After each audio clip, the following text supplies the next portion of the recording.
BHFF 1 Bab 11 Perbedaan antara perbuatan baik dan jasa kebajikan. Kita semua tahu peribahasa, kebaikan akan dibalas dengan kebaikan dan kejahatan akan dibalas dengan kejahatan. Sebenarnya dari sudut pandang Buddhis, kalimat ini sangat tepat. Perbuatan dan pikiran baik di sini merujuk pada perilaku dan pemikiran yang baik. Semua perbuatan dan pikiran baik seseorang akan dicatat, dan pada suatu saat nanti dia akan mendapatkan balasan yang baik atas apa yang dilakukannya. Begitu juga dengan perbuatan dan pikiran jahat yang dilakukan seseorang akan dicatat, dan pada suatu saat nanti, dia pasti akan menerima hukuman atas perbuatannya itu. Hanya saja, balasan baik dari perbuatan dan pikiran baik seseorang tidak akan bisa menghapus balasan dari perbuatan dan pikiran buruk yang sudah dilakukannya. Dengan kata lain, sewaktu seseorang banyak melakukan perbuatan baik, namun dia juga melakukan sebuah perbuatan yang sangat jahat, maka di satu sisi, pahala atas kebaikan yang dilakukan akan tetap diterimanya. Namun di sisi lain, balasan atas perbuatan buruk yang telah dilakukan juga tetap tidak bisa dihindarinya. Inilah mengapa terkadang seseorang yang dianggap sebagai orang baik oleh semua orang, justru menderita di alam neraka setelah meninggal. Jasa kebajikan, kungte adalah salah satu faktor yang sangat ditekankan di dalam ajaran Buddha Dharma. Apakah jasa kebajikan itu?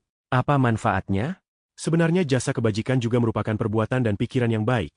Namun perbuatan dan pikiran baik ini dilakukan setelah berikrar di depan Buddha dan Bodhisattva, baru disebut sebagai jasa kebajikan.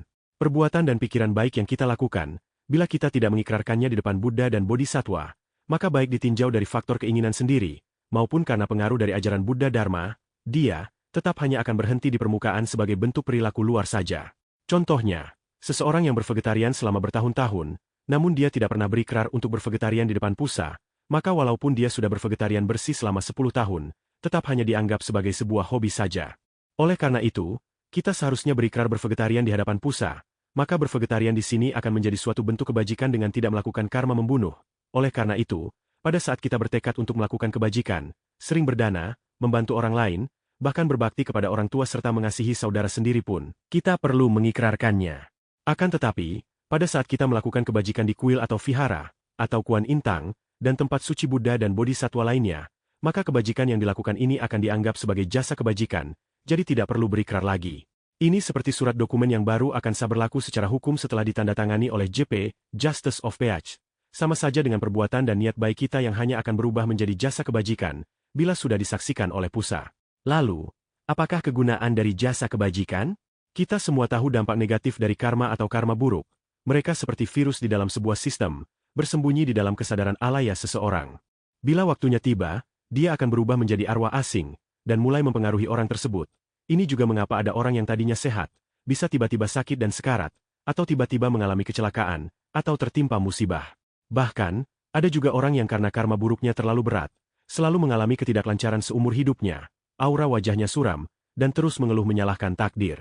Sedangkan orang yang melakukan kejahatan atau membunuh di kehidupan ini, jika pahalanya belum terbalas habis, maka karma buruk yang diperbuatnya juga akan berubah menjadi bibit karma buruk yang tersimpan di kesadaran alayanya.